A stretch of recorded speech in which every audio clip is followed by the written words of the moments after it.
Good afternoon. Le président, bonjour à tous et à toutes. Est-ce que la greffière d'audience pourrait identifier l'affaire inscrite au rôle, la greffière d'audience? Bonjour, Monsieur le Président. Il s'agit de l'affaire IT 0368I, le procureur contre Nasser Orich. Le Président, je vous remercie. Est-ce que les parties peuvent se présenter, je vous prie? L'accusation. Bonjour. Je m'appelle Ekkehard Withop et avec mes collègues Marie Touma et Madame Kimberley Fleming, nous représentons le procureur. Le Président, je vous remercie. Qu'en est-il de la défense? Bonjour, Monsieur le Président. Je suis Vasilija Vidovic et je représente les intérêts de Monsieur Nasser Orich. Le Président, je vous remercie, Madame Vidovic.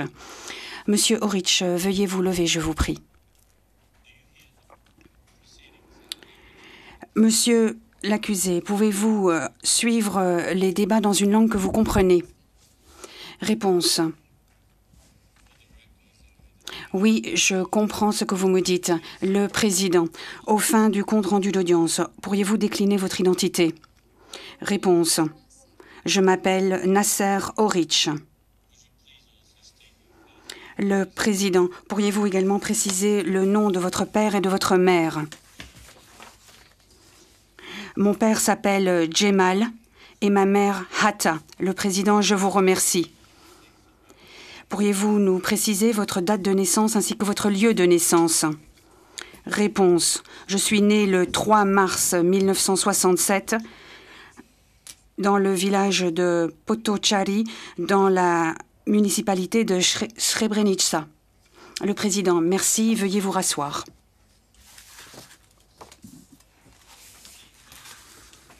Le Président. L'acte d'accusation dressé contre le témoin, M. Orich, a été examiné et confirmé par un autre juge permanent de ce tribunal en date du 28 mars 2003, le mandat d'arrêt ayant été émis le même jour.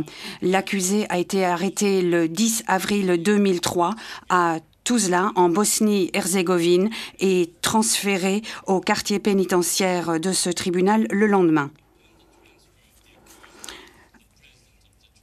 Lors du transfert de l'accusé, le président du tribunal a affecté cette affaire à la chambre de première instance numéro 3 et en tant que l'un de ces juges, j'ai été nommé comme juge préalable à l'ouverture du procès. Aujourd'hui, nous allons tenir l'audience de comparution initiale de l'accusé en application de l'article 62 de notre règlement de preuve et de procédure. La première chose qu'il m'incombe de faire est de m'assurer que l'accusé comprend la teneur de l'acte d'accusation. Madame Vidovic, est-ce que l'accusé a reçu l'acte d'accusation? Réponse, oui, il a reçu ce document. Question, mais dans une langue qu'il comprend? Réponse, oui, il comprend cette langue. Question, l'accusé peut bénéficier du droit de se faire donner lecture dans une langue qu'il comprend. Madame Vidovic, est-ce que votre client souhaite qu'on lui donne lecture de l'acte d'accusation? Madame Vidovic, mon client comprend l'acte d'accusation et il estime pour sa part qu'il n'est pas nécessaire d'en donner lecture aujourd'hui. Le Président, très bien. L'étape suivante concerne le plaidoyer concernant chaque chef d'accusation. L'accusé peut plaider coupable ou non coupable dans un délai de 30 jours suivant sa comparution initiale. Toutefois, il peut plaider coupable ou non coupable dès aujourd'hui. Madame Vidovic, quelle est l'intention de votre client? Est-ce que votre client souhaite plaider coupable ou non coupable dès à présent ou plus tard? Madame Vidovic, il souhaite plaider coupable ou non coupable aujourd'hui même. Le Président, je vous remercie. Monsieur Orich, je vais demander à la greffière d'audience de bien vouloir vous donner lecture de chacun des chefs d'accusation qui sont dressés à votre encontre. À ce moment-là, je vais vous demander de plaider coupable ou non coupable pour chaque chef d'accusation. Madame la greffière d'audience, pourriez-vous peut-être donner lecture de chacun des chefs d'accusation? La greffière d'audience, oui, Monsieur le Président.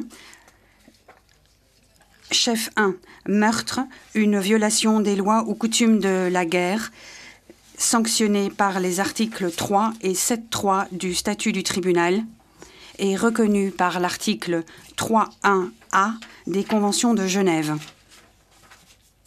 Le Président, Monsieur Orich, comment plaidez-vous? Réponse, Monsieur le Président, je plaide non coupable. Le Président, le chef 2, je vous prie, la greffière d'audience.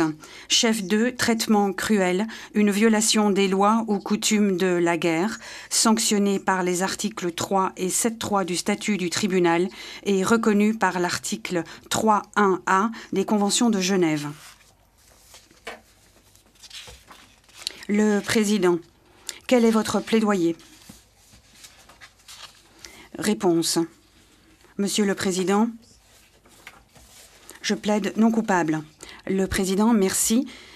Qu'en est-il du chef 3, la greffière d'audience, chef 3, destruction sans motif de villes et de villages que ne justifient pas les exigences militaires, une violation des lois ou coutumes de la guerre, sanctionnée par les articles 3b et 7.3 du statut du tribunal.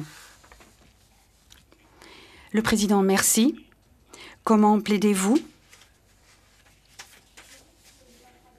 Réponse, Monsieur le Président, je plaide non coupable.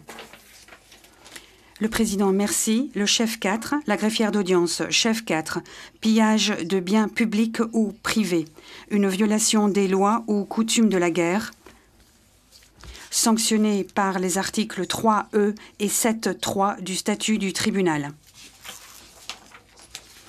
Le Président, bien. Monsieur Orich, quel est votre plaidoyer? Réponse.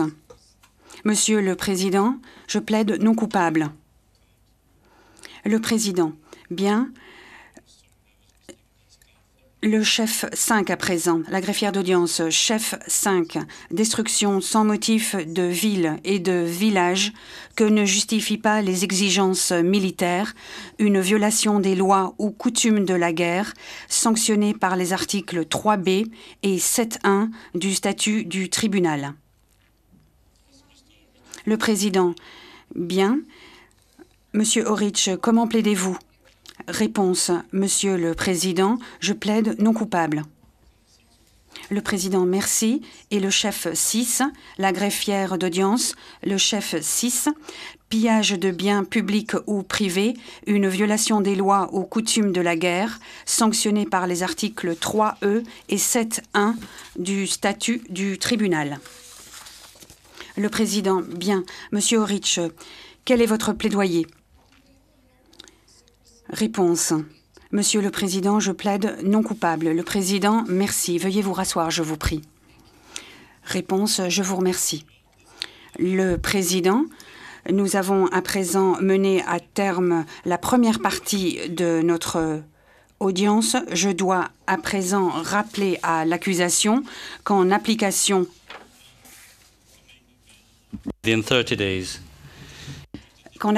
de l'article 60AI, il est nécessaire de remettre à la défense dans un délai de 30 jours, dans une langue que l'accusé comprend, toutes les pièces justificatives ainsi que l'acte d'accusation une fois que la confirmation aura été obtenue.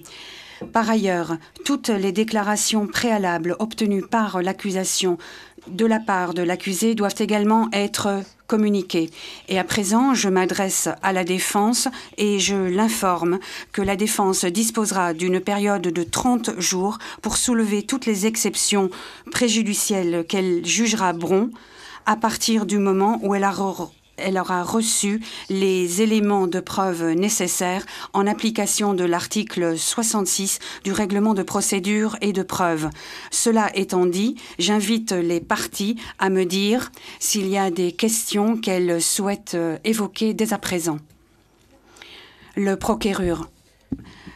Monsieur le Président, à ce stade, nous n'avons rien à préciser. L'accusation est consciente des obligations qui lui incombent en matière de communication des documents et nous respecterons ces dispositions. Le Président, je vous remercie. Et qu'en est-il de la défense?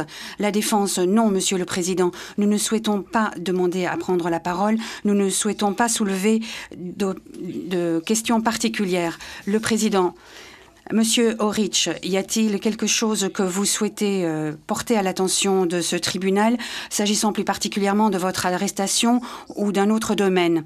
L'accusé, Monsieur le Président, je n'ai rien à dire à ce stade. Le Président, merci. Veuillez vous rasseoir. En application de l'article 65 ter, le juge de la mise en état peut être aidé dans l'exécution de sa tâche par un des juristes hors classe nommé à la chambre de première instance. Malheureusement, cette personne n'est pas parmi nous aujourd'hui, mais je lui recommande de veiller à l'organisation d'une réunion avec les parties concernées afin d'examiner les questions qui ont trait aux préparatifs du procès et à l'élaboration d'un programme de travail. Les parties seront informées en due temps de cette réunion et j'espère que cette réunion pourra se dérouler avant la conférence de mise en état qui doit se dérouler dans un délai de 120 jours suivant la comparution initiale. À moins qu'il n'y ait quoi que ce soit d'autre à préciser, nous allons lever l'audience aujourd'hui.